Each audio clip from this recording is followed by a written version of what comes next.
¿Alguna vez se han preguntado cómo reducir el insostenible proceso de expansión de la ciudad? ¿Han reflexionado sobre cómo generar un espacio urbano compatible con el medio ambiente? ¿Se han cuestionado sobre cómo combatir la obsolescencia de la arquitectura? ¿Han pensado en los espacios que requiere la sociedad del siglo de las tecnologías? El proyecto Laboratorio de Innovación nace a partir de estas interrogantes, y las respuestas están en estas palabras clave: renovación urbana, sostenibilidad, flexibilidad e innovación.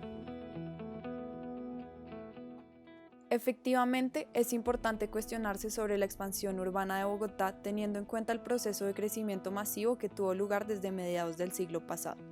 La huella urbana creció aceleradamente hacia lo que alguna vez fue la periferia, creando nuevas centralidades cada vez más alejadas del centro histórico de la ciudad. Como consecuencia, el sector del centro tradicional, donde se ubica el polígono de estudio, quedó abandonado. Prueba de ello es su densidad casi suburbana. Además, durante el proceso de expansión perdimos el 95% de los humedales de la ciudad y en tan solo 10 años de urbanización, Bogotá perdió al menos la mitad de sus áreas verdes. Así, es preocupante pensar en las consecuencias de la expansión urbana sabiendo que la ciudad sigue creciendo, ahora hacia los municipios aledaños. Estos datos confirman la urgencia de la renovación urbana para absorber parte del crecimiento en áreas centrales desaprovechadas como la del polígono de estudio, y más particularmente, la manzana a intervenir ubicada entre las calles 22 y 23 y las carreras 13 y 13A. En los años 70 se preveía que esta manzana se destinara al uso institucional de la empresa Telecom. Allí, la firma Martínez Cárdenas y compañía construyó el edificio de instalaciones técnicas y la reconocida firma Obregón y Valenzuela se encargó de construir la sede administrativa de la empresa, reservando un espacio para una plazoleta cívica. Hoy del sueño de Telecom queda un edificio abandonado, un volumen altamente deteriorado, un data center inamovible, 2 pisos de oficinas y una plazoleta en desuso junto a un parqueadero público. Los espacios habitados por miles de empleados durante más de 30 años hoy sirven como bodega de cajas de cartón, pilas de basura, muebles de otra época y máquinas obsoletas. Sin embargo, de la ruina de Telecom se rescata el valor arquitectónico y material de los edificios, pero también su valor inmaterial, considerando que en la memoria de los habitantes del sector y los extrabajadores, estos son un símbolo de la innovación en el país. Así lo recuerdan la escultura exhibida en la plazoleta y la maqueta empolvada de un satélite que Telecom pretendía lanzar al espacio. Igualmente, se rescata el potencial de la plazoleta como espacio público capaz de reactivar el sector. Finalmente, se rescata también el potencial de aquello que se esconde bajo un tejado invisible desde el punto de vista del peatón, el mayor descubrimiento dentro de un desierto de concreto, un nacimiento de agua que ha sido ignorado y que sería determinante en la definición de este proyecto.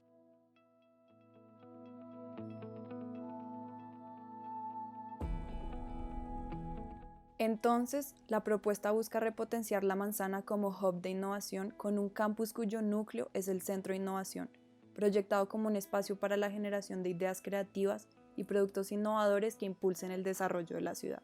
Igualmente, el proyecto revela el compromiso por responder a la urgente demanda de espacio público en el polígono y el resto de la ciudad, y por responder al déficit de vivienda problemático en el polígono de estudio.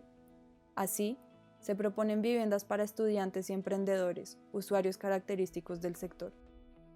Esto permite alimentar la actividad de un amplio programa público vinculado a la plazoleta y a un nuevo parque zonal. Para este fin, se conserva la estructura de los edificios existentes y se transforman sus espacios y fachadas. Solo conservando la estructura de los edificios existentes, se consigue un ahorro de 892 toneladas de CO2, la cantidad que 10 colombianos promedio emitirían en 50 años de vida. Se parte entonces de la demolición de los volúmenes deteriorados, se conforma un primer piso público, se inclina el terreno para dirigir el agua hacia el nacimiento existente creando una plataforma con programa, se modifican los volúmenes buscando vistas y luz y finalmente se aplican estrategias sostenibles de manejo de aguas que moldean el espacio público y lo construido. Las áreas verdes permiten que el agua percole y recargue el acuífero. Las cubiertas verdes cosechan y tratan las aguas lluvias. La vegetación en las fachadas disminuye la escorrentía y genera bienestar en el espacio interior. Las aguas lluvias de la manzana y su entorno y las aguas grises son tratadas naturalmente dentro del fondaje húmedo para su reutilización dentro de los edificios.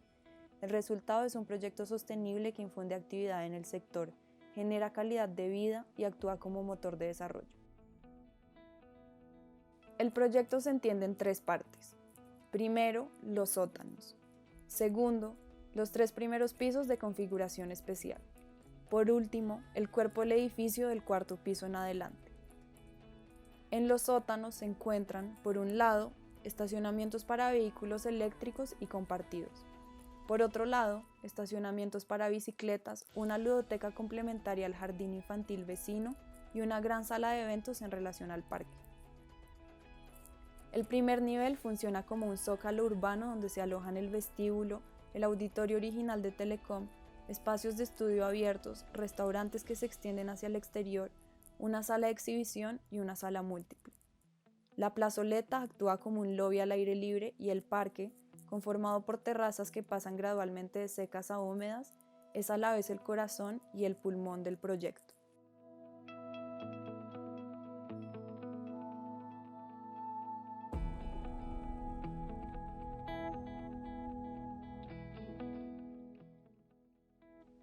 El segundo nivel es un mezanín que contiene el área técnica del auditorio y salas múltiples para la exhibición y formación del talento. En el tercer piso se conectan los 2 bloques en altura para alojar, además del data center, un laboratorio de fabricación formado a partir de talleres de impresión y litografía, textiles y prototipado de productos, de acuerdo a las actividades existentes en el polígono. A partir del 4º piso, el programa corresponde a las variaciones del centro de innovación, la vivienda y la pila del data center con una fachada renovada. En cuanto a la vivienda, el componente de innovación y sostenibilidad está en el modelo de cohabitación, pero también en la flexibilidad de la unidad, que permite diferentes ocupaciones y permite ampliar la vivienda en el tiempo. Esto es el resultado de la reutilización de la estructura porticada existente, pero también de la distribución espacial del módulo. Efectivamente, cada módulo se compone a partir de una franja compacta de servicios y una franja de balcones y jardineras. El espacio entre estas 2 franjas queda completamente libre de estructura y permite diferentes acomodaciones adaptables a las necesidades de diferentes usuarios.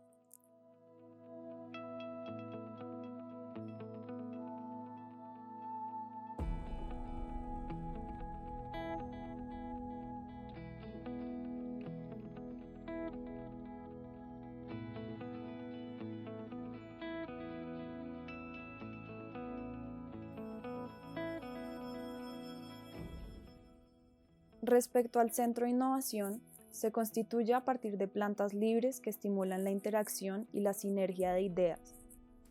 Estas albergan espacios de creación,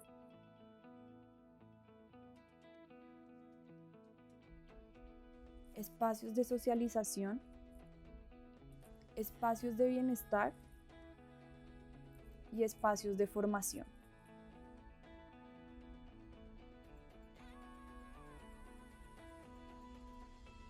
El modelo de espacios abiertos y flexibles permite prevenir la obsolescencia, pues permite el cambio y la renovación continua, alargando la esperanza de vida del edificio.